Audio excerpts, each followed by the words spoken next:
Before you command others, you must first conquer the most treacherous enemy of all, your own mind.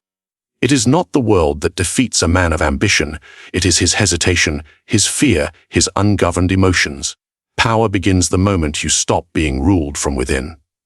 In every court, every battlefield, and every boardroom of history, one truth remains constant. Those who fail to master their mind are destined to be mastered by others. A ruler who cannot command his thoughts will command nothing beyond illusion. He will seek control in others, yet remain a slave to impulse, envy, and doubt. But the man who governs his inner chaos, who disciplines emotion, thought, and desire, becomes untouchable.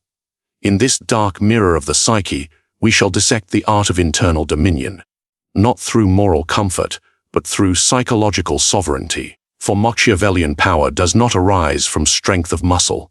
It is born from strength of mind. They speak endlessly of conquering nations, of building empires, of bending others to their will. Yet how many men have fallen, not by a stronger enemy, but by the tyranny of their own mind. Before you can rule others, you must first learn to rule yourself. For the mind is the first kingdom, and it is the most treacherous one to govern. Look around you. How many rulers have been undone by fear, by pride, by the whisper of doubt that turned confidence into paralysis?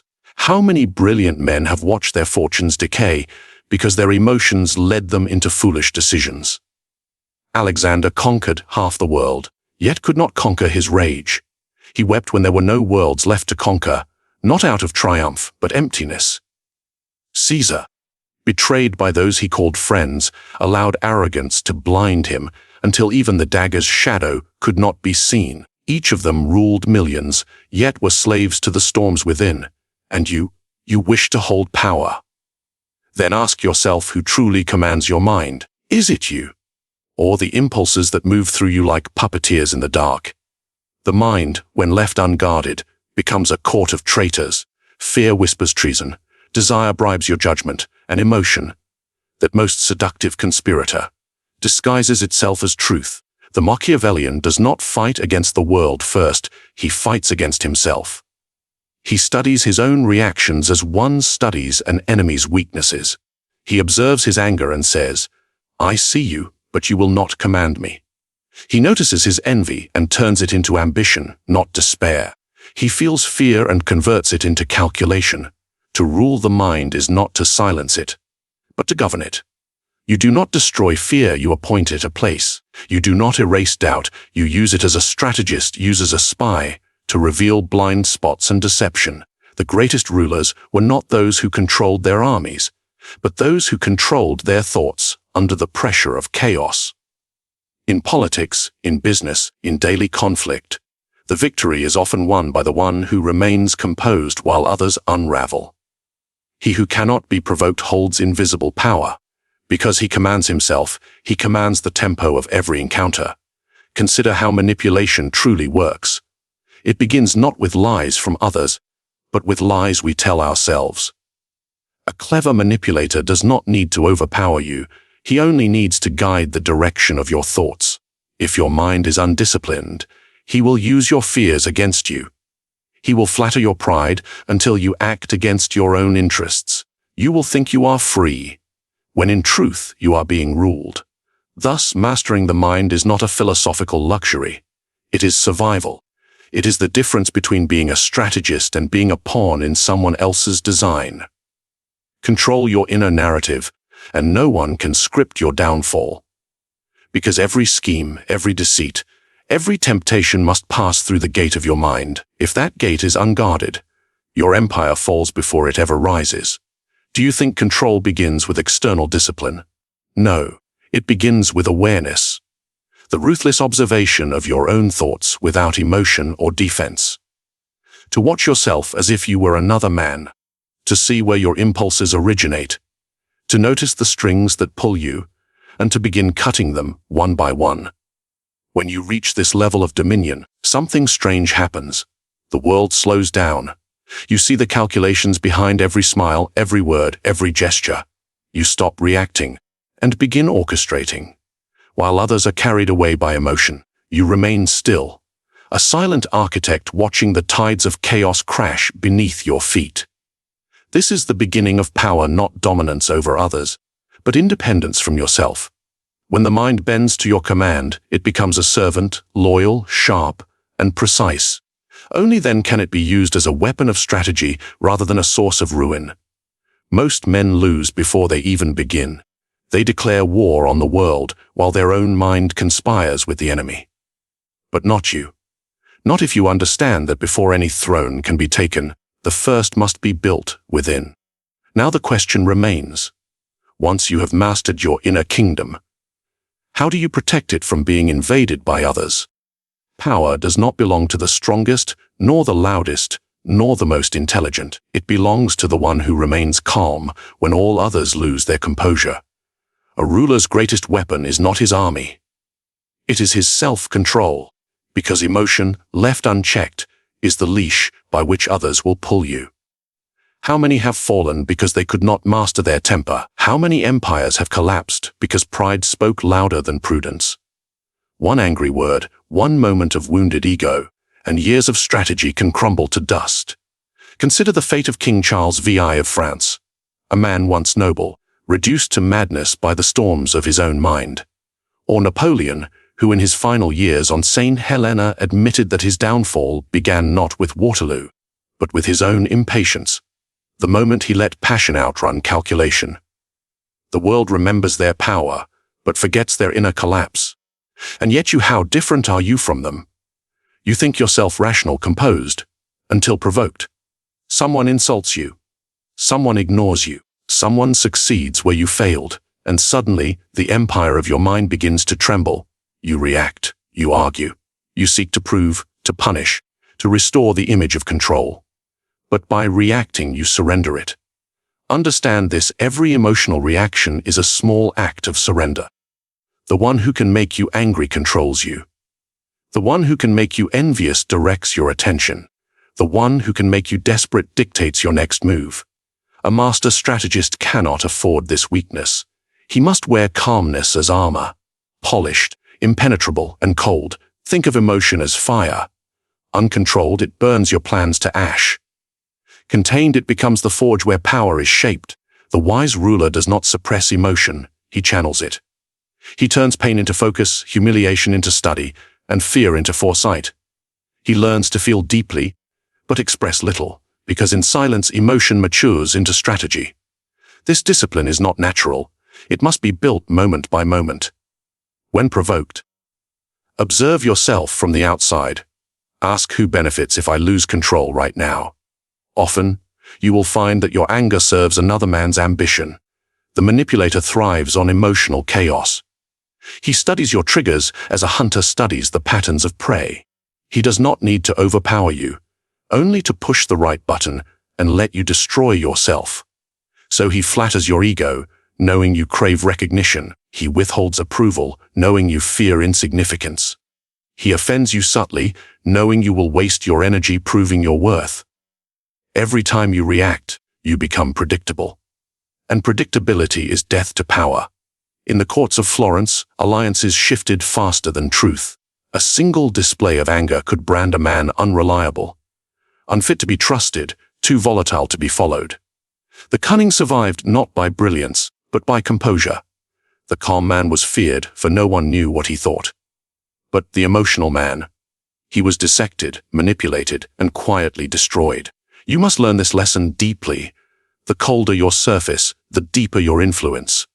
Your calmness unsettles those ruled by impulse. They mistake it for arrogance or apathy, but in truth, it is the quiet assurance of power.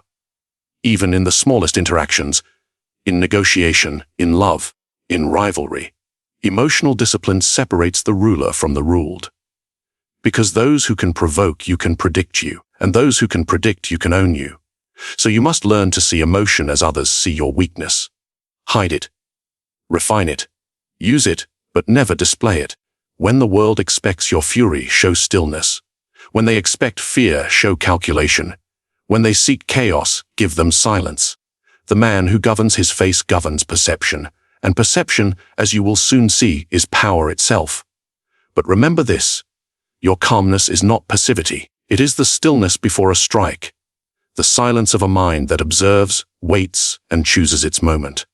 Because emotion, when mastered, does not vanish, it transforms into something far more dangerous: intent. And intent is what bends the will of others.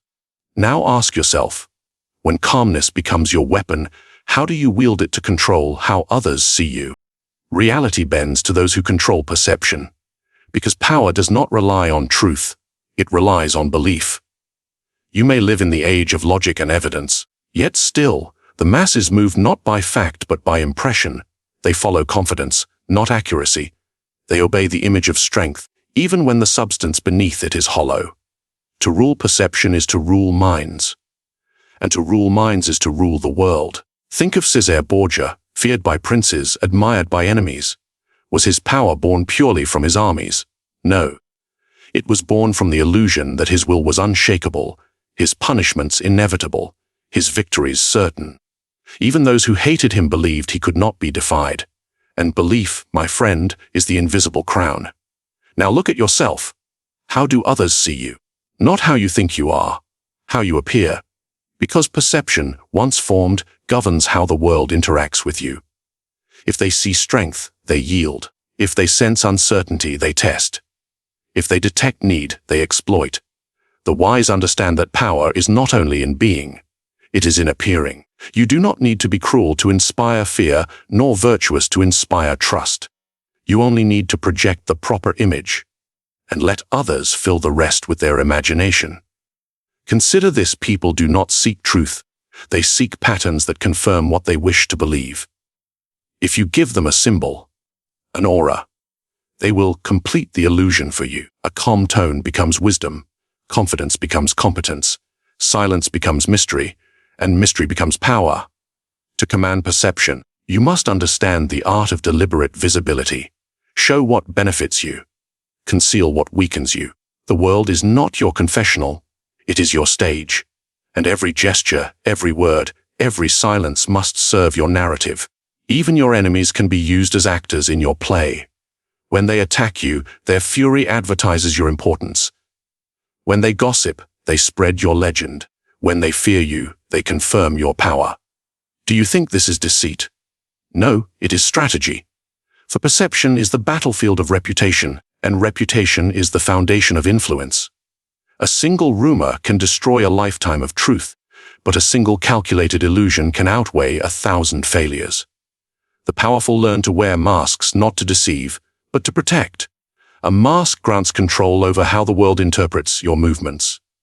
Without it, you are exposed, vulnerable to the interpretations of others. Remember, the one who defines your image defines your destiny. This is why emotion, as we discussed before, must be disciplined. Because every outburst, every visible crack, damages the image you've built. Once people see you react, they learn where to strike. But when you remain unreadable, calm, composed, deliberate, you force them into uncertainty. And uncertainty breeds caution. Psychology teaches that people fill gaps in perception with assumption. When they cannot read you, they project their own fears and fantasies onto you. Thus, the less you reveal, the more power their imagination gives you. The unknown is always respected, often feared. Take a lesson from history's silent figures, the ones who rarely spoke, but whose presence commanded entire rooms. They understood that influence grows not from explanation, but from interpretation. The less you explain, the more others will invent, and what they invent will always serve your advantage. If you craft your aura carefully, to shape perception, you must design contrast. Be calm among chaos. Be decisive where others hesitate. Be silent when others demand noise. Let your difference become your dominion. Do not seek to convince, seek to imprint. Words fade, but impressions endure. You will find that once people form an image of you, they will defend it even against evidence. They will protect their perception of you, because it protects their understanding of the world. So the question is not, who are you? The question is, who do they believe you are? For in politics, in power, and even in love, belief outweighs truth. The mind obeys its own perception, not reality. Control that perception, and you control their decisions, their loyalty, even their resistance. Never forget the world does not reward authenticity, it rewards mastery of appearance. The mask, if worn with precision, becomes the face. And the face, if perceived as powerful, becomes reality itself. Now ask yourself, once you've shaped how others see you, how do you begin to shape how they think? That is where the real manipulation begins. Every great deceiver begins by deceiving himself. Because before you can manipulate others, you must first understand how easily you are manipulated. The mind is not a fortress. It is a hall of mirrors. Every reflection feels true until you realize you are the one bending the light. You believe you think freely. You believe your opinions are your own. But tell me, where did they come from? From reason or repetition? From clarity or comfort? You see, most minds are not ruled, they are suggested. A word, a tone, a glance, a pattern of reward and punishment. That is all it takes to shape a man's belief. Religion knew this. Kings knew this. Modern society knows it even better. Look at propaganda, the art of engineering thought without the subject realizing it. It does not command, it nudges. It does not argue, it implies. And soon, people defend ideas that were never theirs to begin with. But the Machiavellian sees through this game. He studies not only how others are conditioned, but how he himself can be. He questions his instincts, his attachments, his moral reflexes. He asks, who benefits if I believe this? Because behind every conviction lies an architect. To master manipulation, you must dissect your own conditioning. Notice how emotion colors perception. When you fear, your mind seeks safety, not truth. When you desire, your judgment bends toward whatever promises reward. And when you feel righteous, you stop questioning altogether. Because certainty is the sweetest drug of all. A ruler of minds must become immune to these forces. He must train himself to think against himself, to analyze even his deepest certainties as potential illusions. This is mental discipline at its highest form, to doubt not from weakness, but from strength. History is littered with men who fell because they could not question their own illusions. The priests of the Inquisition believed they served God, but truly they served their fear of losing control. The revolutionaries of France believed they fought for liberty, but they too became tyrants of their own ideals. Even the most cunning deceivers often end up victims of their own narrative. Why? Because the first lie they told was to themselves. You will not be different unless you choose to be. And that begins with the brutal act of self-interrogation. Every thought that rises, question it. Every emotion that claims moral authority, test it. Every impulse to react, pause and dissect it like a scientist observing a dangerous specimen. Ask yourself, is this thought born from logic or from fear? From strategy or from insecurity? Am I deciding, or am I being directed? Most people are slaves not to others, but to the invisible scripts running in their minds. Their beliefs, their habits, their desires, all written by someone else, long before they learned to think. They live like actors reciting a play they never auditioned for. You cannot rewrite others' scripts until you've rewritten your own. To manipulate others effectively, your own mind must first become clear, detached, uncolored by bias. Because manipulation requires precision, and emotion corrupts precision. Once you learn to trace every thought back to its origin, a strange thing happens. You begin to see the architecture of influence around you. You notice how media shapes fear, how leaders frame reality, how language is used not to inform but to direct. And when you see the strings, they lose their power to pull you. That is when true psychological independence begins. You no longer believe, you observe. You no longer react, you calculate. You no longer follow, you orchestrate. But understand, this awareness is not comfort, it is burden. For once you awaken to how manipulation works, you cannot return to innocence. You will see deceit everywhere, in politics, in love, in morality itself. And you will realize that truth, in the hands of the powerful, is merely a tool of persuasion. Still, this is the necessary evolution of the strategist. You cannot influence others' thoughts until you have full command of your own. And that command begins with humility, the rare humility to admit that your mind is not free until you free it. So ask yourself now, if your thoughts are not entirely yours, then whose are they? Because until you can answer that question, you will remain the pawn in someone else's design. But when you finally seize control of your own mind, then, and only then, can you begin shaping the minds of others. And that is where manipulation turns into mastery. To rule the world, you must first rule your attachment to it. Because the moment something owns your desire, it owns you. Attachment is the invisible chain that binds even the most ambitious minds. It does not rattle or clink, it whispers. It makes you think you are in control, when in truth, you are already negotiating with your own weakness. Ask yourself, how easily can others move you? A compliment, and your ego warms. An insult, and your calm dissolves. A loss, and suddenly all strategy vanishes beneath emotion. This is the curse of the unguarded ruler. He fights to control the world, while being enslaved by his need for approval, affection, or victory. He is not defeated by enemies, but by attachments disguised as virtue. In Florence, I saw men undone not by their lack of intelligence, but by their inability to detach from what they loved most. Some clung to wealth, others to reputation, and some to love. But the fate of all was the same. When the time came to sacrifice what they loved, they hesitated, and hesitation is death to power. You see, attachment gives others the key to your inner fortress. A rival only needs to discover what you cannot lose. Once he knows that, he no longer needs to fight you. He only needs to threaten your attachment. Fear will do the rest. Think of kings brought to ruin by their mistresses, of generals blinded by loyalty, of leaders who refused to abandon failing causes because pride made retreat unthinkable. They all wore crowns, but their strings were pulled by invisible hands. Detachment is not coldness. It is control. It is the art of caring selectively, of investing your emotion only where it serves your long game. It is the discipline to appear passionate while never being ruled by passion. A true strategist feels everything, but shows nothing. He observes his desires as one observes a wild animal, fascinating, powerful, but dangerous if left untamed. He understands that love, loyalty, and ambition are valuable tools until they turn into addictions. Detachment sharpens perception. It allows you to see people not as you wish they were, but as they are.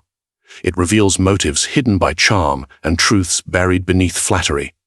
And in a world built on illusion, clarity is a rare and lethal weapon. You might ask, how does one achieve this? By practice, by deliberate withdrawal from dependency.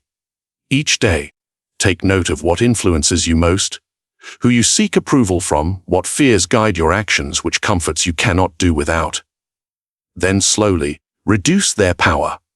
When someone insults you, study the impulse to respond. When you feel envy, dissect it. What does their success awaken in you? And when you crave recognition, ask, why do I need their eyes to see my worth? Detachment is not built in silence, it is forged in temptation. It is the art of walking through fire without being burned. Because you no longer identify with the flame, history rewards those who could stand apart from emotion. Marcus Aurelius ruled an empire while reminding himself daily, "You are but dust."